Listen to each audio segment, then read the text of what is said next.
nostalgia. Okay. I remember it so you don't have to. Hey kids, it's Saturday night! Hooray! School is out! Hooray! The night is young! Hooray! All your friends are free! Hooray! And you can't drive! But thank God Nickelodeon's got you covered. For every Saturday night, Nickelodeon was kind enough to give us Snick.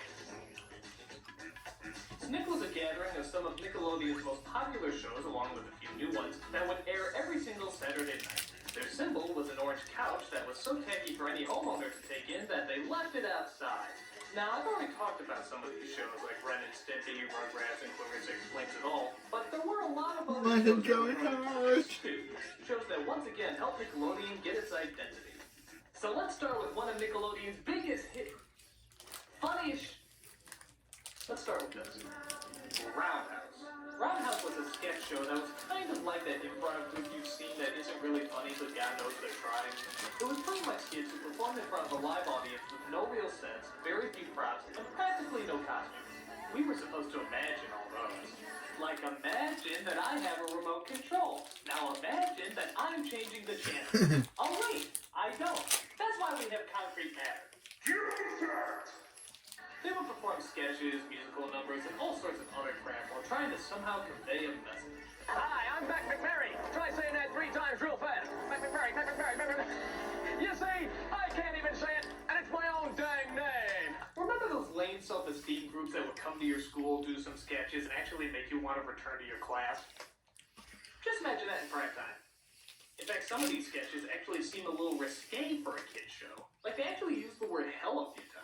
Hell! That out of hell! Hell! And how about this bit about looking at a girl's breasts? Really? You're gonna talk about girls' breasts? Why can't I get a guy to look me in the eye? I've got brains. I've got charm. I've got huge problems. Don't despair because the stare at your pair. Try to cross your eyes broad from waist back. Hey, Four Eyes, what do you say we go get a milkshake and just talk? That's right. If only women had breasts on their eyes, then we would pay attention to them. This show would go by so fast that it was actually kind of hard to tell if what you just watched was funny or not. Like, watch this sketch about a game show on bullying. I'll take kidney punches for the heck of it. Oh, Indian burns because I can. Ah! And purple nurples. Ah! Looks like you need to think of something fast. In that case, I'll try running like a bat out of hell for 1,000, Bill.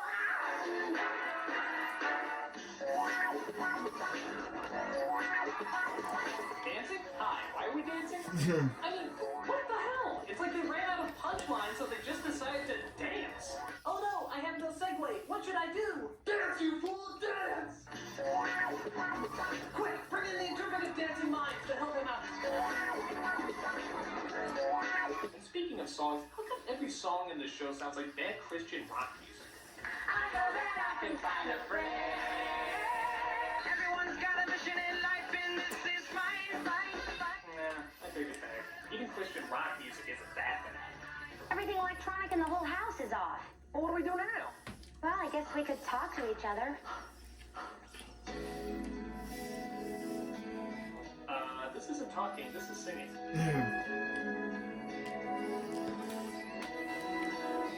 Talk to me. Oh, okay. Well, how about that war in Iraq? I personally think that we...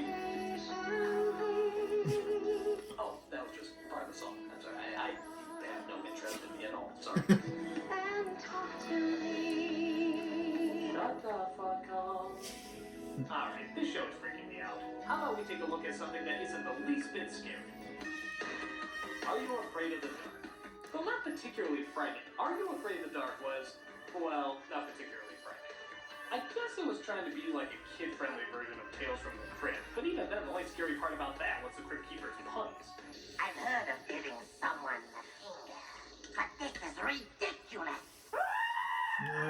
It was about a group of kids that would meet every night to tell quote-unquote scary stories, and every single one would have different characters and a different setup.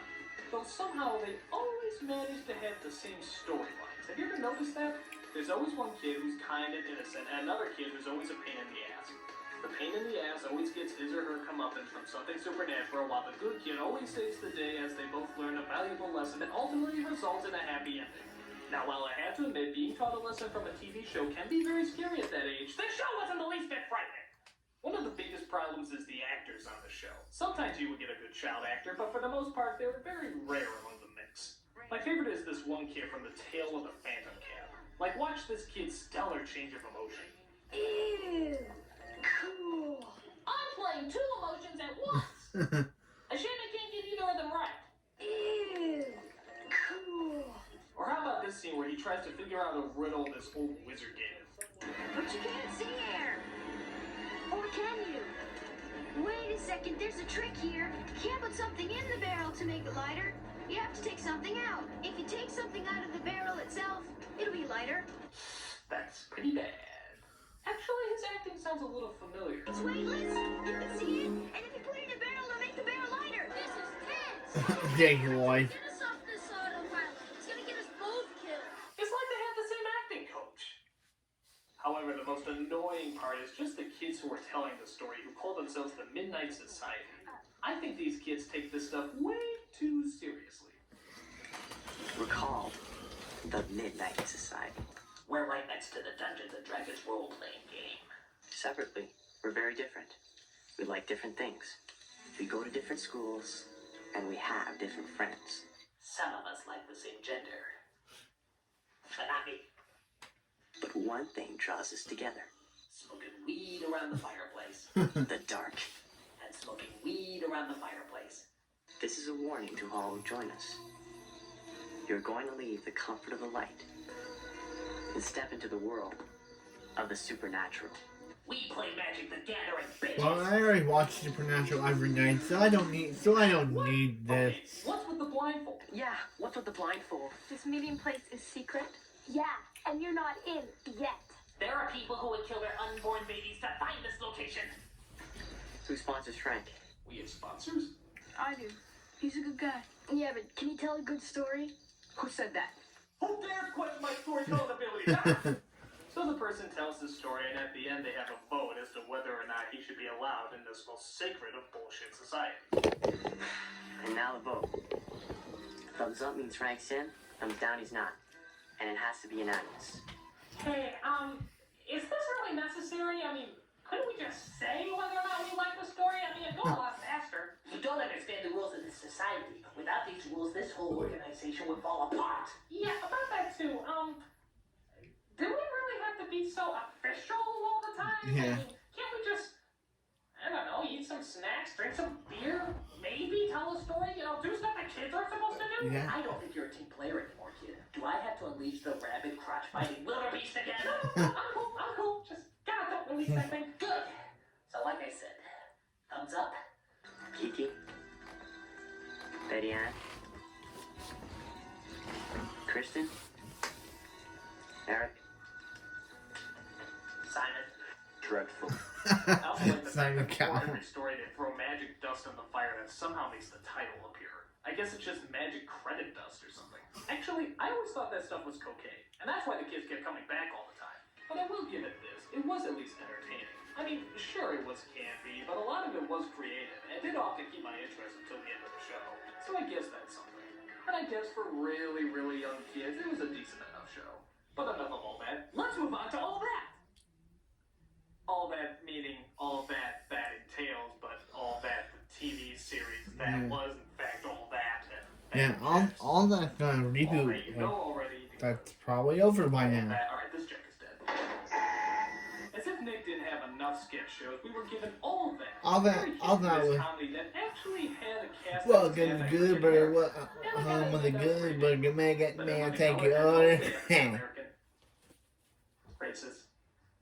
Though it is funny because when you look at the show about 10 years later, wow, look how whitened up it became. It's like a plain black coffee turning into a latte and then just giving up and turning into milk. How delightfully sickening. But oh well, we were there at the start with the original characters and sketches. Like the two old guys who look like Don King and Uncle Remus. Excuse me, guys. Could you keep it down a little bit? Well, Did you hear what that man said to us? He must be the president of the audience or something. Or the Good Burger Kid, who seemed to encompass all the Teenage Mutant Ninja Turtles in just one voice. Welcome to Good Burger, home of the Good Burger. Can I take your order? Or how about Cheese Police, the foreign guy, or Ear Boy? Alright, some of these characters did seem like satires, but they weren't all like that. he's an animal. Some of them were pretty good. Like, I love the librarian who would always try to keep peace and quiet in the library by yelling at the top of her lungs. Quiet! This is a library! That's funny enough, but then she proceeds to yell on the phone, eat chips, play the drums, and even do some construction work. That's actually pretty fun. I also like learning French with Pierre, where he taught you phrases that made you sound like you have no idea how to speak French. Plus, you have to give him credit on the best Ross Perot impression ever done in the history of comedy, performed by a little girl with rubber ears. You let me finish. Am I your clip this tree or can I finish? Right on the crooked prosthetic nose. I got $4 billion, so listen up. Wow, right down to the fact that he thinks he actually has money. How delightfully perceptive.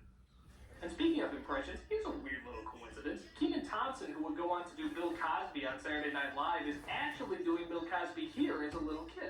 Then you go grab a permanent marker and proceed to write. Maybe this is a pre-audition to his Bill Cosby on Saturday Night Live. Now, like I said, this show was hit and miss, so there were certainly a lot of sketches that weren't that funny, too. Like, I never thought the vital information sketch was funny, but obviously the writers thought it was, because they used it all the friggin' time. If you're standing in a line, it's rude to keep turning to the person behind you and saying, I'm in front of you, I'm still in front of you, I am! Here's another one. When writing a sketch, don't assume that things are funny because you scream it, because it's not. If Little Miss Muffet sits on your tuffet, say, hey, Miss Muffet, get your butt off my tuffet! Can you believe those silly writers thinking something is funny simply because you scream it? Screaming in every other sentence is not funny. It is loud and annoying. And anyone who does it should be shot, unshot, and given a bag of money. How about some lounge music? Yeah. Some sketches were stupid, but we still found them funny. Like, how about the old man who would scream out the window just telling things to shut up? Stop it! Stop it! I'm so screaming! Stop it! You burning birds! I'm so screaming! I say, stop!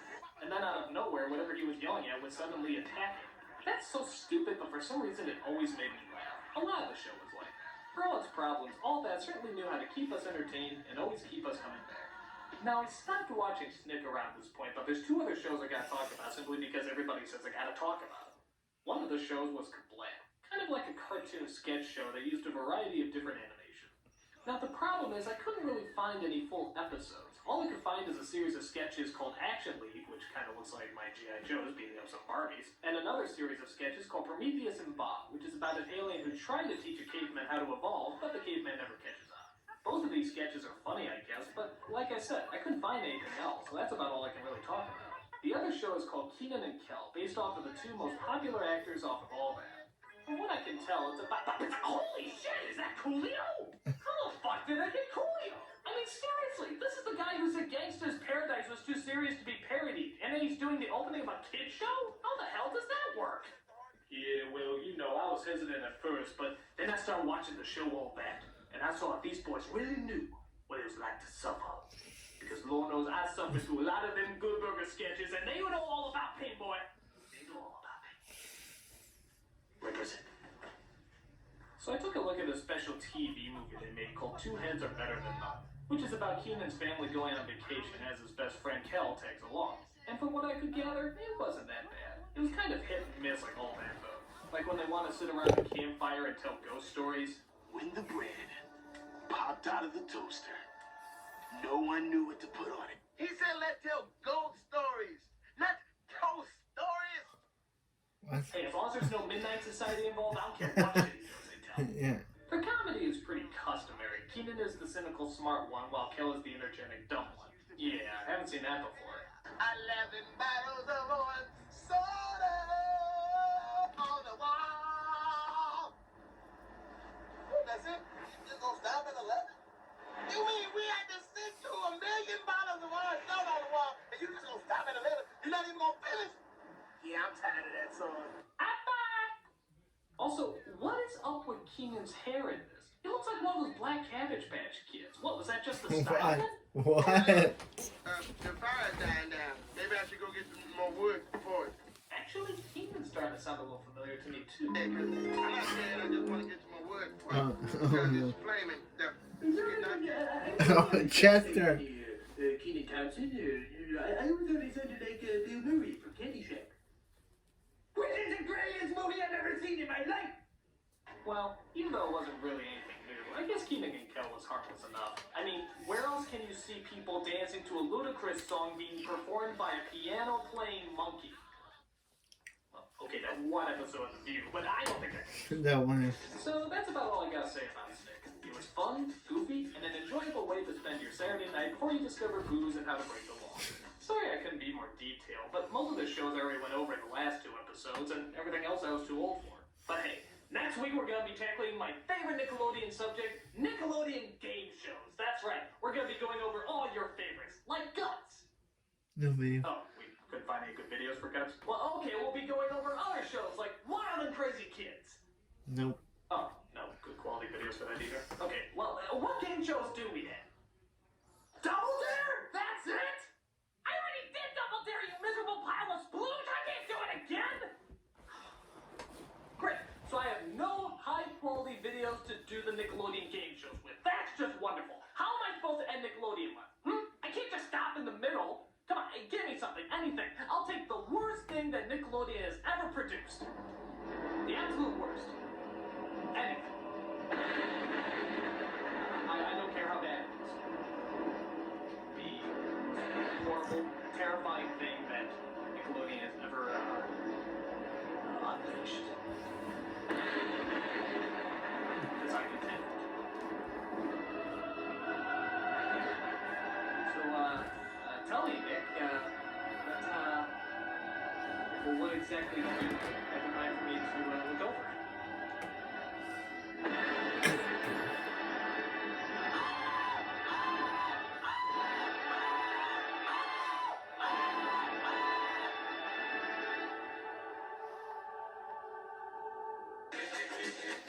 Good Burger is getting a sequel.